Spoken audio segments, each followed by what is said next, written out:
hello, and usually I just say welcome, but you know what? Here we are, episode 30. Welcome to episode 30. You know, this might not be a big milestone for some, but it's pretty big. I feel like it's pretty big. I've done 30 episodes of this show, and then some with the bonus episodes. So yeah, I feel like it's a milestone. And with this episode, you know, I had a list of 5 or 6 that I want to do, and with this one, a little breaking kayfabe here. I record these very. I record a bunch at a time when I have the time. I mean, I pretty much.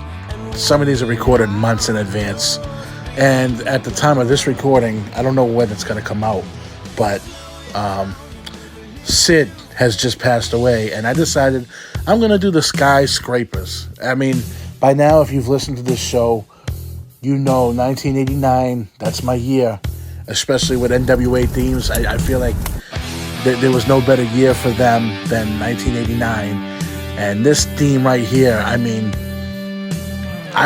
growing up, it was like, okay, you had Demolition, you got the Road Warriors, and the Skyscrapers theme was just matched that same feeling, that same mentality. 2 big guys coming to the ring, Sid and Dan Spivey, managed by Teddy Long. They wore the leather vest, they had the leather chaps, both of them almost 7 feet tall.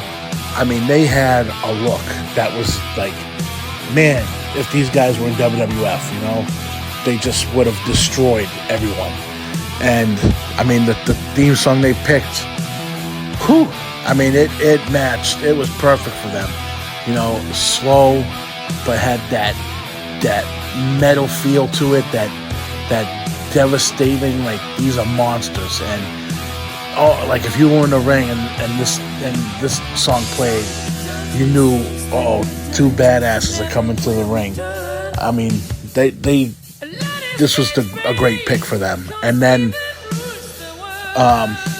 after Sid eventually left and they replaced him, I'm not sure if a lot of people know, but they replaced him with Mean Mark, who was The Undertaker. He became The Undertaker. And then think of that. I mean, you replace Sid with The Undertaker, and again, this dude, he looked badass. Another guy almost 7 feet tall, and remember, mullets were cool back then, so these guys had the mullets and spiked up here. Another big tall guy, he came with his vest and the chaps. I mean, basically, it's like, how can you replace Sid with his look? Put in the Undertaker, and there you go. I think that this team was also very good. Was it better than the original Skyscrapers? I'm not gonna say that. I mean, it's hard to replace an original, but they were good on their own. And then, interestingly enough, Sid had left, went to WWF, bounced around over the years. But later on, down the line, when he went back to WCW, around 99 or around the time of the new millennium, he used, WCW did a remake of this theme. Wasn't the same. It didn't have that, it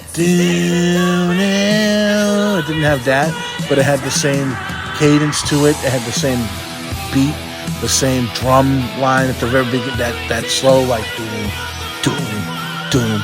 So, I mean, it still was good. It wasn't the same as this, but I think Sid might have also had lost his luster over the years of being that monster. He had done the Psycho Sid stuff, and WCW, I don't think, booked him properly. They made him kind of a clown at times.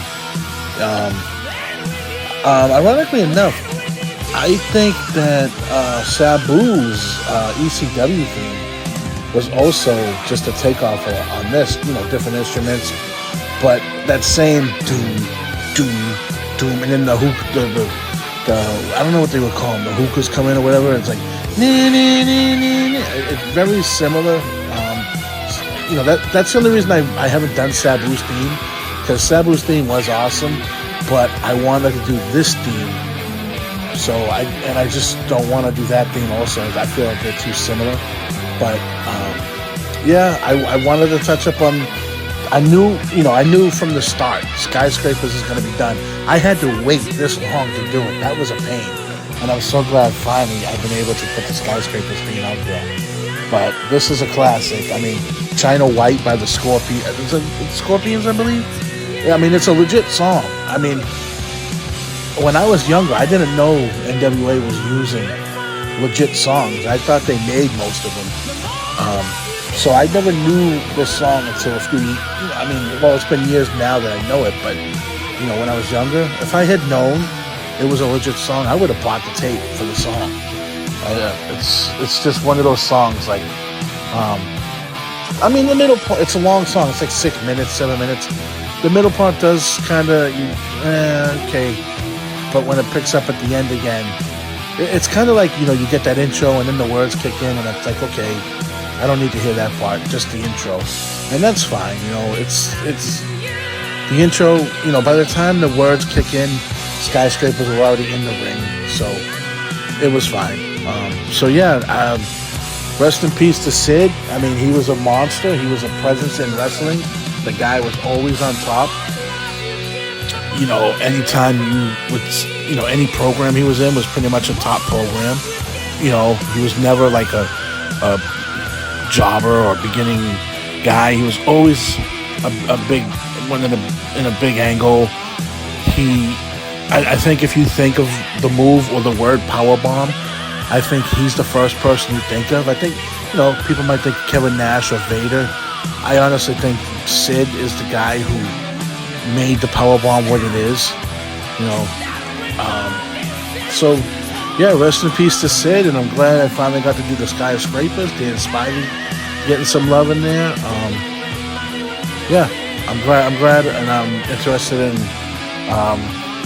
I'm hoping people stick around. I did 30. Hey, on to another 30. 30 for 30.